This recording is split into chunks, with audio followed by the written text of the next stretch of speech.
Panorama group, जो सोचता है वो करता है। आपके अपने सपनों का आशियाना। नमस्कार, स्वागत है आपका सिटी पोस्ट लाइव के इस खास बुलेटिन में। मैं हूं ऋषि। बिहार में 1 करोड़ रोजगार का लक्ष्य। जी हां, राज्यपाल आरिफ मोहम्मद खान ने पटना में गणतंत्र दिवस पर अपने संबोधन में 2030 तक बिहार में 1 करोड़ रोजगार देने का लक्ष्य घोषित किया। यह कदम युवाओं के लिए सुनहरा अवसर साबित होगा और राज्य में आर्थिक विकास को और मजबूती देगा। पटना में गणतंत्र दिवस परेड। पटना में गांधी मैदान में 77वें गणतंत्र दिवस पर भव्य झंडोत्तोलन और परेड का आयोजन हुआ। राष्ट्रीय गौरव और देशभक्ति की भावना से ओतप्रोत यह परेड हर बिंब ने दर्शकों को मंत्रमुग्ध कर दिया। सुपौल स्कूल में आपत्तिजनक नारा। गणतंत्र दिवस के अवसर पर सुपौल जिले के स्कूल में एक शिक्षक द्वारा बच्चों से मिस्टर जिन्ना अमर रहे नारे लगाने का मामला सामने आया है। पुलिस ने शिक्षक को गिरफ्तार कर कानूनी कार्रवाई शुरू कर दी। पटना में निःशुल्क कृत्रिम अंग शिविर। मारवाड़ी एकता मंच और भगवान महावीर विकलांग सहायता समिति ने पटना में निःशुल्क कृत्रिम अंग प्रत्यारोपण शिविर का आयोजन किया। इस शिविर से दिव्यांगों को आत्मनिर्भर बनने का सुनहरा अवसर मिलेगा। बिहार में बिजली आपूर्ति में सुधार। सरकार ने राज्य में बिजली आपूर्ति सुधारने और गांव-गांव तक ऊर्जा पहुंचाने की योजना बनाई। इससे ग्रामीण क्षेत्रों में शिक्षा और व्यवस्था के लिए नए अवसर खुलेंगे। बिहार पुलिस में महिला सशक्तिकरण। बिहार में पहली बार सीआरपीएफ पुरुष बटालियन की कमान महिला अधिकारी को सौंपी गई। यह कदम महिला सशक्तिकरण और सुरक्षा सुनिश्चित करने की दिशा में बड़ा प्रयास है। राज्य में कानून व्यवस्था में सुधार। राज्यपाल ने कहा कि बिहार में हत्या, डकैती और अपराध की घटनाओं में कमी आई है।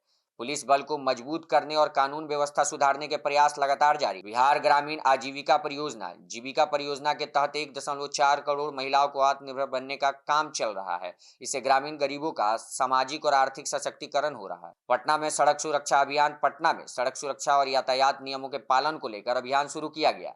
इससे सड़कों पर दुर्घटना की संख्या कम करने और नागरिक सुरक्षा बढ़ाने में मदद मिलेगी। बिहार में शिक्षा सुधार। राज्य सरकार ने 5.24 लाख सरकारी शिक्षकों की संख्या बढ़ाकर शिक्षा प्रणाली को मजबूत किया है। इससे बच्चों को बेहतर शिक्षा और स्कूल में गुणवत्तापूर्ण सुविधाएं मिलेंगी। बिहार में नया मेडिकल कॉलेज उद्घाटन। सरकार ने दरभंगा में नया मेडिकल कॉलेज और अस्पताल का उद्घाटन किया। यह कदम स्वास्थ्य सेवाओं को राज्य भर में सुलभ बनाने की दिशा में अहम है। बिहार में किसानों के लिए नई योजना। राज्य सरकार ने किसानों के लिए बीज और उर्वरक सब्सिडी बढ़ाने की योजना शुरू की। इससे कृषि क्षेत्र में उत्पादन और किसानों की आमदनी बढ़ेगी। पटना में स्मार्ट सिटी प्रोजेक्ट। पटना में स्मार्ट सिटी के तहत आधुनिक सड़क, पार्क और डिजिटल इंफ्रास्ट्रक्चर का निर्माण शुरू। इससे पर शहरवासियों को बेहतर जीवन शैली और सुविधाएं मिलेंगी। बिहार में बाढ़ नियंत्रण परियोजना। सरकार ने बिहार के बाढ़ प्रभावित क्षेत्रों में जल निकासी और बांध निर्माण की योजना लागू की। इससे बाढ़ की समस्या कम होगी और किसानों की फसल बचाई जा सकेगी। बिहार में महिला उद्यमिता बढ़ाओ। महिला के लिए 10,000 रुपए में व्यवसाय शुरू करने की योजना लागू की गई। सफल व्यवसायियों को 2 लाख रुपए तक की अतिरिक्त सहायता दी जाएगी। बिहार में सड़कें और पुल निर्माण। राज्य सरकार ने ग्रामीण और शहरी क्षेत्रों में नई सड़कों और पुलों का निर्माण तेज किया। इससे लोगों की आवाजाही आसान होगी और व्यवहार में वृद्धि होगी। पटना में खेलकूद प्रतियोगिता।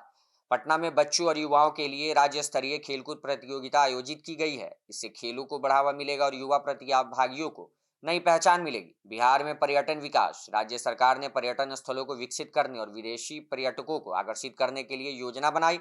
इससे राज्य की अर्थव्यवस्था में सुधार और रोजगार के लिए नए अवसर मिलेंगे। बिहार में डिजिटल शिक्षा अभियान। स्कूलों में डिजिटल कक्षाओं और ऑनलाइन शिक्षा सामग्री की शुरुआत हुई।